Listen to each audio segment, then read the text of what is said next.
Good morning friends, Rinku's ব্লগে তোমাদের সবাইকে জানাই অনেক অনেক স্বাগত আর অনেকটা ভালোবাসা। আশা করছি তোমরা যে যেখানেই আছো ভালো আছো, সুস্থ আছো। আমিও বেশ ভালো আছি। আর জানো তো, আজকে না বাড়িতে অনেক আত্মীয় স্বজন আসবে, তাই জন্য বেশ ব্যস্ত। সকালে ঘুম থেকে উঠে তাড়াতাড়ি করে চলে এসেছি স্নান করে রান্নাঘরে। প্রথমেই করে নিলাম হচ্ছে টমেটো দিয়ে মুসুর ডাল আর হচ্ছে পটল ভাজা। তারপরে তো অনেক রান্না করব আজকে, তোমরা দেখতে থাকো। আর এদিকে নিয়ে এসছে কাতলা মাছ, আর এদিকে কাতলা মাছগুলোকে না নুন হলুদ দিয়ে মেখে রেখেছি, ভাজবো। আর এদিকে আছে মাটনটাও রান্না করব। আর তার সাথে অনেক কিছুই হবে দেখো। আর কি বলতো, মাটনের আলুগুলো না ভালো করে লাল লাল করে ভেজে নিচ্ছি, তারপরে তো মাটনটা রান্না হবে। তো আলুগুলো ভেজে নিয়ে তারপরে মাংসটা ম্যারিনেট করে রেখে দিচ্ছি। আর টক দই, সর্ষের তেল, মানে যা যা লাগে, কাঁচা পেঁয়াজ আর আদা লঙ্কা জিরে সব কিছু একটু পেস্ট বানিয়ে নিয়েছি। নিয়ে কাশ্মীরি লঙ্কার গুঁড়ো একটুখানি দিয়েছি, মানে বেশ লাল লাল ভালো কালারটা যাতে আসে। গুড আফটারনুন ফ্রেন্ডস, রিঙ্কুস ব্লগে তোমাদের সবাইকে জানাই অনেক অনেক স্বাগত আর অনেকটা ভালোবাসা। আশা করছি তোমরা যে যেখানেই আছো সুস্থ আছো, ভালো আছো। আমিও বেশ ভালো আছি। তো আজ হচ্ছে কি বার? আজ হচ্ছে বুধবার, ঠিক আছে। তো ব্লগটা তো শুরু করেছি অনেকক্ষণ আগে থেকেই, কিন্তু তোমাদের সামনে মানে ক্যামেরার সামনে এসে তোমাদের সঙ্গে যে একটু কথা বলবো সেই সময়টাই এখনো পর্যন্ত করে উঠতে পারিনি। তো যাই হোক, আজকে বাড়িতে অনেক আত্মীয় স্বজন আসবে, জানো তো, প্রায় 6-7 জন মতো আসবে, 7 জন। তো রান্না বান্নার ব্যাপার আছে, বোঝোই তো, একটু খাওয়া দাওয়া ওদেরকে করাবো। মানে ওরা তো একদম রাজি ছিল না যে খাওয়া দাওয়া করবে। তো যাই হোক, অনেকবার বলে বলে রাজি করিয়েছি। তা তোমাদের দাদা ভাই বলেছে না, খেতেই হবে। হ্যাঁ, তো যাই হোক, আমিও বারবার করে বলেছি। তো শ্যামনগর থেকে আসছে আমার পিসি শাশুড়ির ছেলে, 2 ছেলে, 2 ছেলের বউ, আর পিসি শাশুড়ির 3 নাতনি। তো যাই হোক, 6-7 জন মিলে ওরা আসবে। তো তাদের খাওয়ানোর জন্য একটু রান্না বান্নার আয়োজন করছিলাম আর কি। এখনো কমপ্লিট হয়নি, তো সেই নিয়ে আর কি ব্যস্ত ছিলাম সকাল থেকে।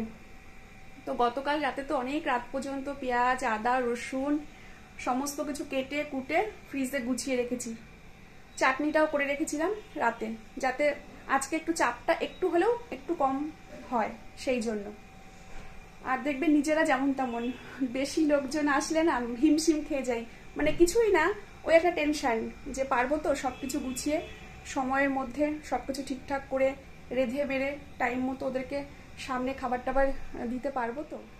তো যাই হোক, মোটামুটি রান্না আমার কমপ্লিটই হয়ে গেছে। এখন যেটা আছে গ্যাসের ওভেনে, সেটা হচ্ছে একদিকে বসিয়ে দিয়েছি ভাত, আর একদিকে দিয়েছি মাটন কষা চলছে, ঠিক আছে। আর আমার ছোট বোন এসেছে তো পরশুদিন, তোমরা জানোই ছোট বোন অনেকটা আমাকে হেল্প করে দিয়েছে।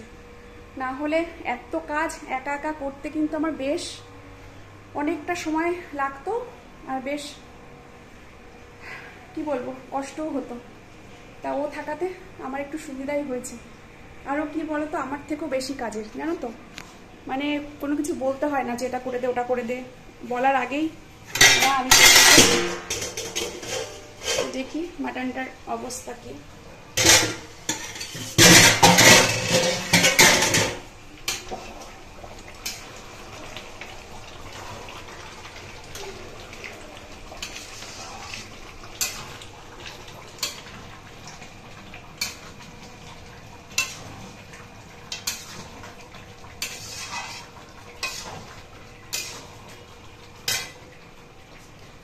ওই দেখো ভাত বসিয়ে দিয়েছি একদিকে, আর একদিকে চলছে মাটন কষা।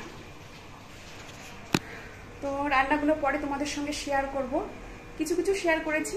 আর দেখো, এত কাজের তালেগুলো স্নান করে যে সিঁদুর পরবো সেটা পরতেই আজকে আর মনে নেই। কি অবস্থা দেখেছো? তো সকালবেলা উঠে ঠাকুর ঘর মুছে, কি মেঘ করেছে, খুব মেঘ করেছে। আজকে তো ঝড় বৃষ্টি হওয়ার কথা, মানে কথা কি শুনছি খবরে, ঝড় বৃষ্টি হওয়া, আজকে ঝড় বৃষ্টি হবে আর কি শুনেছি। তো ফোন করেছিলাম শ্যামনগরে, ওরা মানে যারা আসবে আর কি আমাদের বাড়িতে, পিসি শাশুড়ি ছেলে ওরা। তা ফোন করলাম, ওদের ওখানে নাকি প্রচণ্ড বৃষ্টি হচ্ছে, মুষলধারায় বৃষ্টি হচ্ছে। তা আমি ফোন করলাম যে তোমরা কি বেরিয়ে গেছো? তা তা বললো যে না, গাড়ি চলে এসছে, গাড়িতে করে আসবে, অত মানুষ তো, গাড়ি চলে এসছে, কিন্তু আমরা রেডি হয়ে দাঁড়িয়ে আছি, বেরোতে পারছি না। ঘর থেকে নেমেছে, গাড়িতে গিয়ে বসবো, পাচ্ছি না, এত বৃষ্টি হচ্ছে ওখানে। তাও 10-15 মিনিট আগে ফোন করেছিলাম, তখন তো আমাদের এখানে ওয়েদারটা ঠিকই ছিল, কিন্তু এখন আবার দেখছি হট করে মেঘলা। এখানেও মনে হচ্ছে নামবে, আজকে তো ঝড় বৃষ্টি আসার কথাই। তো চলো, আর এখন শুধু ভাতটা আর মাংসটা হলেই হলো, আর সবার শেষে পাঁপড়টা ভাজবো। আর সিঁদুরটা পরে নিই, দেখো খেয়ালই করিনি, কাজে কাজে এই কাজ ও কাজ করছি, এত ব্যস্ত, সিঁদুর দেবো ভুলে গেছি। আর মেয়ে স্নান করে পুজো দিল, আর বোন সমস্ত কিছু আমাকে গুছিয়ে টুছিয়ে দিয়ে ও এখন ঢুকলো স্টাডি। তা ছোট বোন আছে। আর কি বলতো, আমার বোনকে কোনো কাজের কথা বলতে হয় না, মানে আমার থেকে ও যেন আরও বেশি কাজে এক্সপার্ট, সব কাজে। তা আমি বলছি, অনেক সকাল থেকে তুই অনেক কাজ করে গেছিস, আর কিছু করতে হবে না, বস রেস্ট নে। তা বলছি এই কাজ আমার কাছে কিছুই না, কি এমন করেছি। মানে 2টো ঘরের বেড কভার চেঞ্জ করলো, আমাকে কেটে কুটে দিল, মাংসের মশলা করে দিল, তারপরে মাংসটাকে ম্যারিনেট করে রাখলো, তারপরে আর কি করেই যাচ্ছে, অনেক কাজ করেছে। তো চলো, যতক্ষণ ওরা না এসে পৌঁছাচ্ছে, ওদের ঠিকঠাক মতো খাওয়া দাওয়া দিতে পারছি, ততক্ষণ কিন্তু টেনশন থাকে, জানো তো। আর ওরা আসছে বিয়ের নেমন্তন্ন করতে। তো আমার পিসি শাশুড়ির ছেলের ছেলে, মানে আমার পিসি শাশুড়ির নাতনি, তার বিয়ে ঠিক হয়েছে, তো তার বিয়েরই নেমন্তন্ন করতে আসছে আমাদের বাড়িতে। তো এই আর কি। তো আমি বারবার করে বলেছি যাতে আমাদের ঘরে এসে আজকে দুপুরটা যাতে খাওয়া দাওয়া করে, অনেকবার করে বলেছি। তো প্রথমে বলেছিল যে না, যাবো ঠিকই, কিন্তু দুপুরবেলা খাওয়া দাওয়া করবো না, ওই বিকেলে একটু জল মিষ্টি চা টা খেয়ে নেব। আমি বলেছি না, আর যেখানে যাই করো না তাই করো, আমাদের বাড়িতে এসে দুপুরবেলা খেতেই হবে, না হলে কিন্তু বিয়েতে যাবোই না। এরকম যেই বলেছি তখন রাজি হয়েছে। তোমরা যদি না খাওয়া দাওয়া করো তাহলে কিন্তু তোমার ছেলের বিয়েতে যাবো না, এরকম যেই বলেছি তখন বলছে ঠিক আছে। আর যাই রান্না করি, 2টো ডাল ভাত খেতেই হবে আমার ঘরে। তো চলো দেখি, স্যালাডটা কাটবো এখন। আর তোমাদের দাদাভাইও ছিল, ও একটু গুছিয়ে টুছিয়ে দিয়ে বাজার টাজার করে টোরে দিয়ে ও বেরোলো, 11টার সময় বেরোলো। বললো আমি একটুখানি পরে আবার চলে আসবো, আর সবার সঙ্গে দেখা টাকা করবে তো। তা বললে ঠিক আছে, আমি আজকে তাড়াতাড়ি বাড়িতে আসবো, ওদের সঙ্গে একটু দেখা করব, কথা বলবো, গল্প করব। দেখো ট্রান্সফরমার বাস্ট হলো, কারেন্ট অফ হয়ে গেল। আর এই ঘরে দেখো একটা সুন্দর নতুন একটা চাদর পাতলাম, এই চাদরটা আজকেই পাতলাম, পুজোর মধ্যে কিনেছিলাম, পুজোর মধ্যে আর পাতিনি, তাই ভাবলাম একটা চাদর পাতলে নতুন ঘরটা বেশ ভালো লাগে।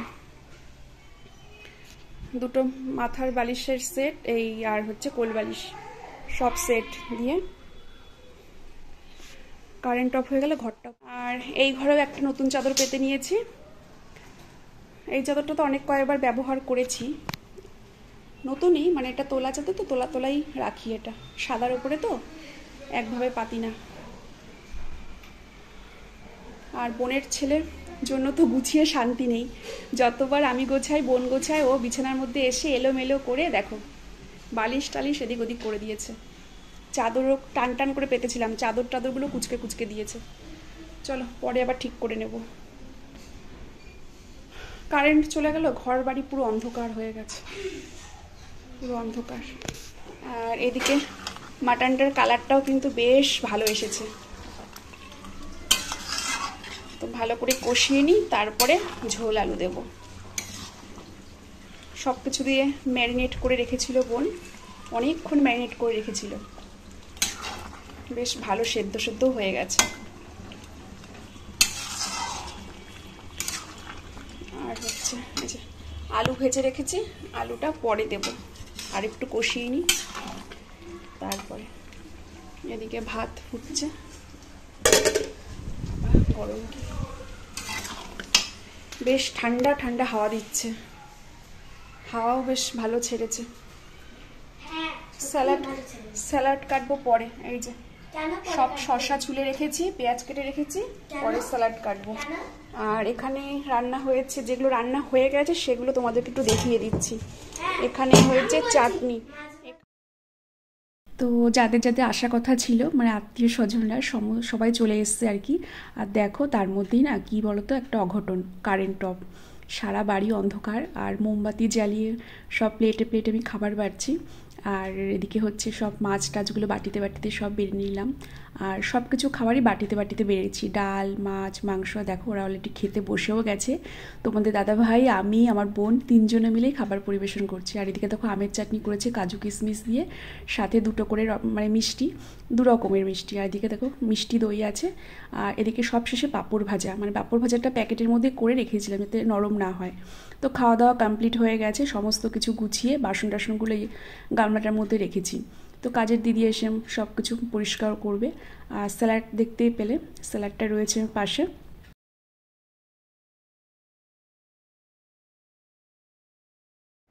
এখন বাজে 5:09। তো এখন আমরা খেয়ে উঠলাম, মানে ওদের খাওয়া অনেকক্ষণ আগেই হয়ে গেছে। আর এখন খেলাম হচ্ছে আমি আর আমার বোন।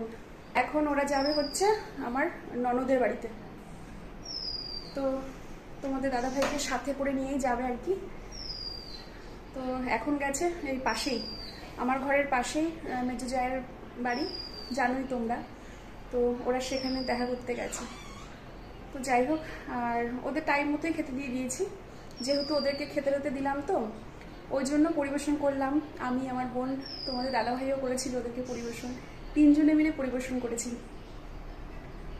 আর ওদেরকে দিয়ে টিয়ে সব কিছু গুছিয়ে টুছিয়ে রেখে এখন আমি আমার বোন খেয়ে উঠলাম। এখন বাজে 5:09, সন্ধেও হয়ে গেছে। তো মেয়েকে বললাম হাত পাটা ধুয়ে জামা কাপড়টা চেঞ্জ করে তুই সন্ধেটা দিয়ে দে। রান্নাঘরের অবস্থা খুব খারাপ, খুব খারাপ রান্নাঘরের অবস্থা। এখন আর পরিষ্কার করব না, মানে মোটামুটি গুছিয়ে রেখেছি, কিন্তু মানে মোছামুছিটা এখন আর করিনি। একটু রেস্ট নিয়ে তারপরে মোছামুছিটা করব। গ্যাস ওভেন মোছা হয়নি, তারপরে গ্যাস ওভেনের যে টেবিল সেগুলো কিচ্ছু মোছা হয়নি। এখন আর শরীর দিচ্ছে না, সেই ভোর সকাল থেকে উঠে একভাবে টানা পড়ে গেছি। এখন একটু রেস্ট নেব, রেস্ট নিয়ে তারপরে ওরা আবার আসবে, ওদের সঙ্গে দেখা টাকা করে আবার আমাদের ঘরে ওরা আসবে। তো ওরা যাক, তারপরে ওই সমস্ত পরিষ্কার করব। এখন ওদের সঙ্গে একটু কথাবার্তা বলবো, গল্প গল্প করবো। আর এদিকে এক গামলা বাসন হয়েছে, জল আসুক তারপরে বাসন টাসনগুলো পরে ধুয়ে নেব। রান্নাঘরটা মোটামুটি গোছানো হয়েছে, কিন্তু মোছামুছি এখনো কিছুই হয়নি।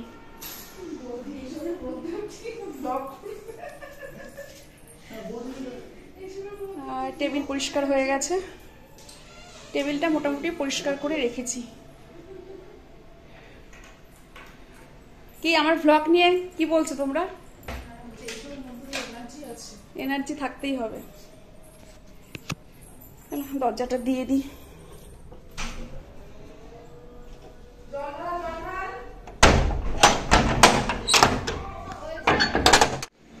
এখন বাজে রাত 10টা, আর আমার পাপান সোনার খুব খিদে পেয়ে গেছে, তাই তো?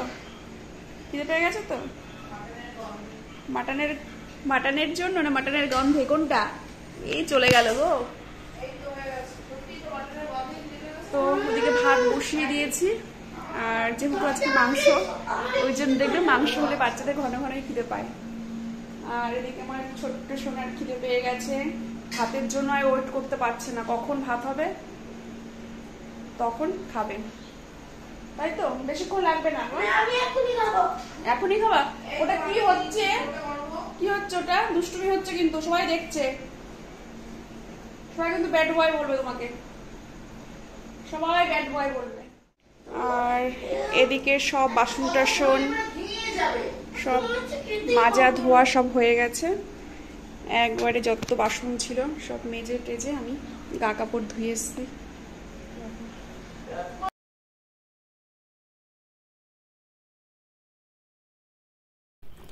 আর কি বলতো, ওবেলার সমস্ত খাবারই বেঁচে গেছে অল্প অল্প করে, আর একটুখানি শুধু গরম ভাত করে নিচ্ছি।